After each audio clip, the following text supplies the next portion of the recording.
Veřejná podpora může mít podobu peněz s Bohem nebo podobu peněz na shledanou. Jak ty druhé mohou pomoci udržitelné transformaci, probereme v dnešních trendech v udržitelnosti. Já jsem David Mařík a spolu se mnou je dnes ve studiu Andrea Ferjenčíková, ředitelka udržitelného financování v Národní rozvojové bance. Dobrý den. Pojďme si na úvod představit Národní rozvojovou banku. Já jenom podotknu, že to je banka zřízená státem, která bývala Českomoravskou záruční a rozvojovou bankou. Jaké je její poslání dnes pod novým názvem? Je to pravda, mnohí poznajú tzv. ČMZRB, ktorá vznikla ešte v 90. rokoch. Hoci ten rebranding prešiel vlastne pred 4 rokmi, dneska Národná rozvojová banka plní to poslanie, ktoré mala ČMZRB, ale v zásade rozšírila svoje pole pôsobnosti o nejaké ďalšie segmenty. Ale o čo primárne ide, je to investičný nástroj štátu. Čiže v podstate Česká republika, keď chce vykonávať nejakú podporu investičnú v oblastiach hospodárskej stratégie, tak má na to svoju Národnú rozvojovú banku, ktorá, tak ako bolo poslaním Českomoravskej záručnej rozvojovej banky, sa sústredila primárne na segment malého stredného podnikania, tak v podstate preberá čoraz viac podporu infraštruktúry, podporu v podstate udržateľného rozvoja a preto ten zámer je trošku širší. Určitě našim divákům a posluchačům nesmí zůstat dlužně vysvětlení těch pojmů peníze s Bohem, peníze na stranu, které jsem si vypůjčil od vašeho šéfa, předsedy představenstva Národní rozvojové banky Tomáše Nýdeckého. Je to tak, pán generálny veľmi rád používa vlastne toto prirovnanie a myslím si, že je to veľmi naozaj trefné pomenovanie toho, ako pracovať s verejnými prostriedkami alebo verejnými zdrojmi, pretože pri tom prvom pojme nenaráža na nič iné, iba na dotačné programy, ktoré v podstate, keď Česká republika alebo teda štát rozdáva, tak tie prostriedky sa nevracajú. A ten efekt, s ktorým pracujeme my ako rozvojová banka, je práve revolvingový efekt navrátenia zdrojov. Čiže v podstate vy, keď prostriedky požičiate, či už nejakým zvýhodneným úverom, alebo ho dáte do ekonomiky prostredníctvom záručného programu, tak sa vracajú naspäť a takto vlastne vie banka s tými verejnými zdrojmi dlhodobo pracovať. Samozrejme, tie zdroje sa vracajú nie na druhý deň, ale o pár rokov, takže vlastne ten efekt chvíľku trvá, kým sa prejaví, ale práve v tom období, kedy vlastne tých verejných zdrojov aj na európskej úrovni je z roka na rok menej a bude len aj s novým programovacím obdobím, tak je potrebné vlastne efektívnejšie hospodáriť s týmito zdrojmi. Ty peníze na stranu můžou mít vícero podob. Vy jste změnila úvěr, garance. Jaká je dneska ta základní paleta teda nástrojů, finančních nástrojů Národní rozvojové banky? Ten asi základný štandard, ktorý poznáme dnes, alebo ktorý poznajú v podstate, pozná celý trh, sú to zvýhodnené úvery, čiže v podstate častokrát je to dotovaná časť, ktorá prichádza nielen s nejakým finančným príspevkom, ale dotáciou vôbec úrokovej sadzby. Zároveň sú to v Česku veľmi obľúbené záručné programy. Hovorím, preto podtrhujem možno to aj v Česku, pretože ja som predtým pracovala v Európskej investičnej banke a videli sme v rámci tých rôznych trhov, že naozaj tá ekonomika a podpora segmentu malého stredného podnikania cez záručné programy v Česku bola veľmi špecifická. Takže toto sú záručné programy, ktoré pomáhajú naozaj uvoľniť kapitál komerčným bankám a to z dvoch dôvodov. Bude to v podstate v momente, kedy sa podnikateľ dostáva do nejakého nového inovatívneho prostredia a chce podporiť nejaký nový produkt alebo svoju výrobu. A na druhej strane je to v podstate v období, kedy vlastne zlyháva trh. Mali sme tú covidovú krízu a rôzne ďalšie, kedy vlastne tieto záručné banky pomáhajú uvoľňovať likviditu práve komerčným bankám, pre ktoré sú určené. Kde dneska Národní rozvojová banka bere kapitál pro svoji činnost, respektive z čeho čerpá ty peníze, které pak posílá dál? Tak samozrejme, Národná rozvojová banka má svoj základný kapitál, ktorý popravde ku koncu roku alebo začiatkom budúceho roku by sa mal zjavne posilniť a to je spôsobené práve integráciou s Českou exportnou bankou. A tá vlastne umožní, alebo vlastne táto integrácia posilní kapitál, takže banka bude môcť financovať o mnoho väčšie objemy, hovorí sa zhruba o nejakej tej páke trojnásobku. A na druhej strane v podstate s tým, či my hospodárime, alebo z čoho vytvárame tie finančné nástroje, sú primárne verejné zdroje. A tie verejné zdroje môžu pochádzať z štátneho rozpočtu, ale vlastne mnohé naše programy, respektíve drvivá väčšina našich programov sú zazdrojované práve z európskych fondov, ktoré nám zverujú naši zadavatelia ministerstva a my v podstate v našom back office z nich práve tvoríme a dizajnujeme tie finančné nástroje. Zároveň samozrejme je tam ešte možnosť aj nejakých vlastných zdrojov, ktoré vieme tiež investovať, ktorými vieme financovať, ale tie európske, respektíve tie verejné zdroje sú to gro. Letos počátkem roku vstoupil v účinnost nový zákon o Národní rozvojové bance. Co se jím mění z pohledu ředitelky udržitelného financování? Je dosť možné, že v podstate ten zákon prišiel zhruba v tom istom období, ako som ja prišla do Národnej rozvojovej banky, takže pre mňa je to, alebo pre banku dúfam teda veľmi zaujímavá etapa aj z toho, že to udržateľné financovanie sa snažíme v podstate viac riadiť strategicky, ale čo sa týka toho zákona samotného, tak v podstate jednak posilňuje vôbec inštitúciu, posilňuje jej postavenie vlastne ako primárneho kompetenčného centra pre finančné nástroje v rámci Českej republiky, ale keď som hovorila aj o tej zdrojovosti vlastne našich prostriedkov. Tento zákon umožňuje Národnej rozvojovej banke vydávať aj svoje dlhopisy.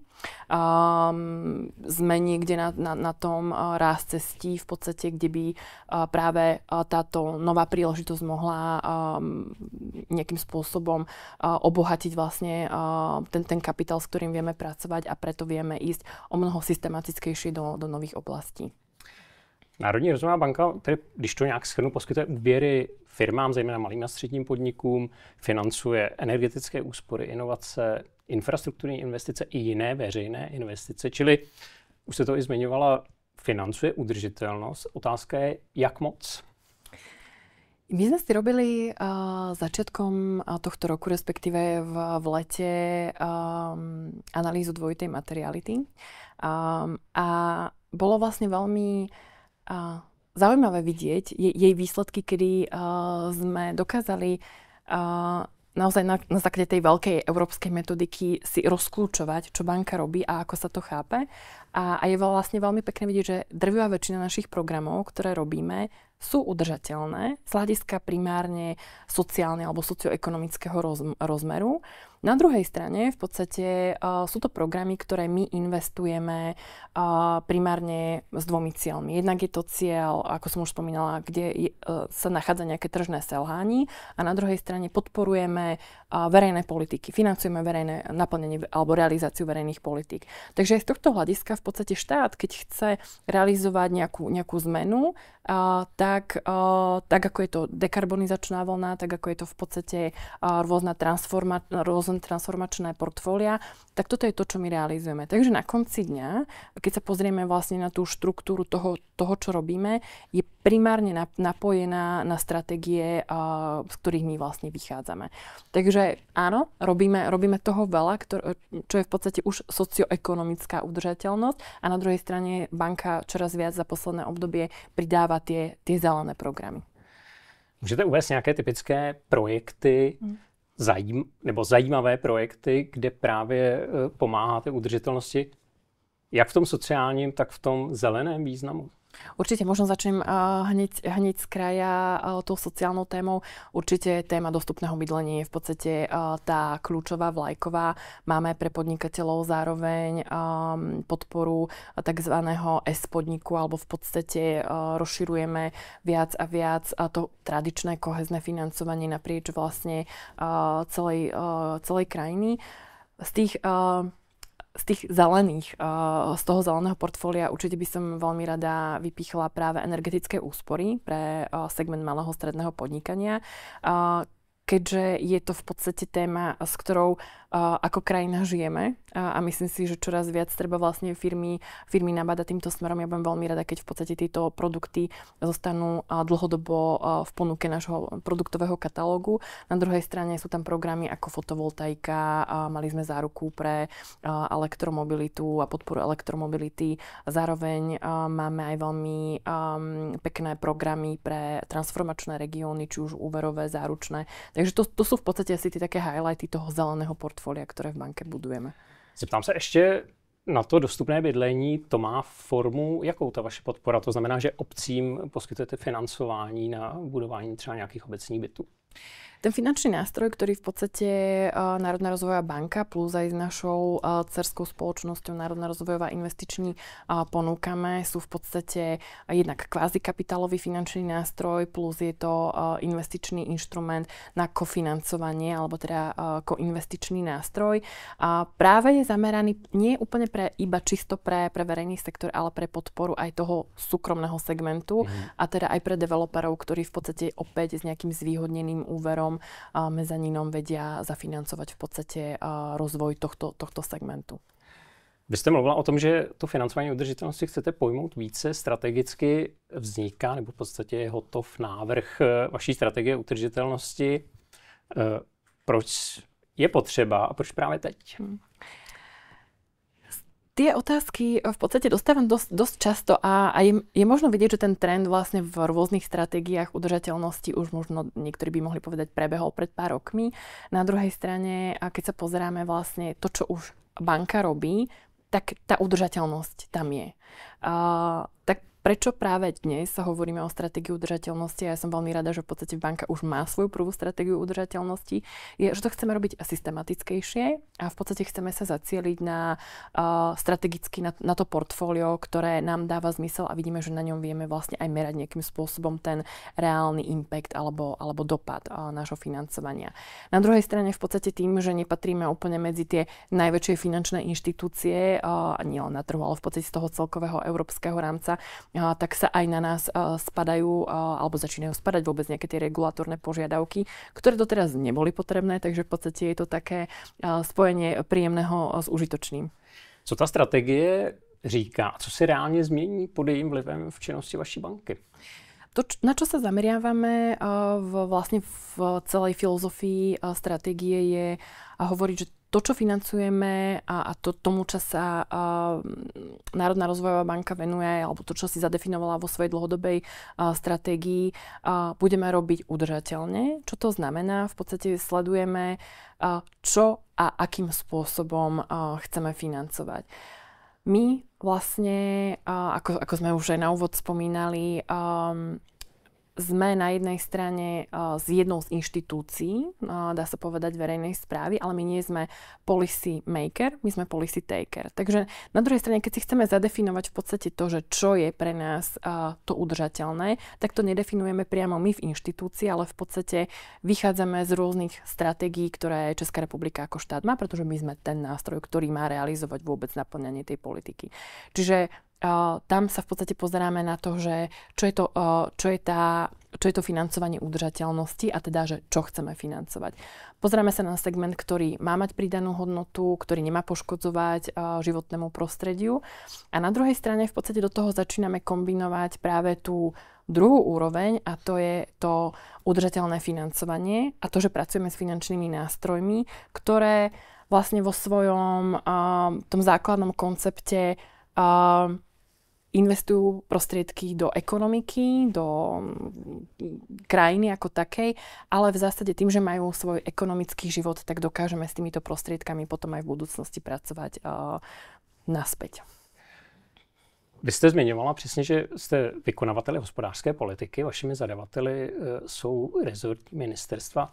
Nakolik se ta jejich zadání potkávají, řekněme, s vaší představou toho, co je potřeba v udržitelnosti financovat? Ja si myslím, že to tam je. Na druhej strane v podstate tie programy doteraz, ako boli realizované, tak boli častokrát realizované v podstate na základe nejakých víziev v rámci operačných programov, ktoré potom Národná rozvojová banka bola v podstate vykonávateľom jedných z týchto nástrojov.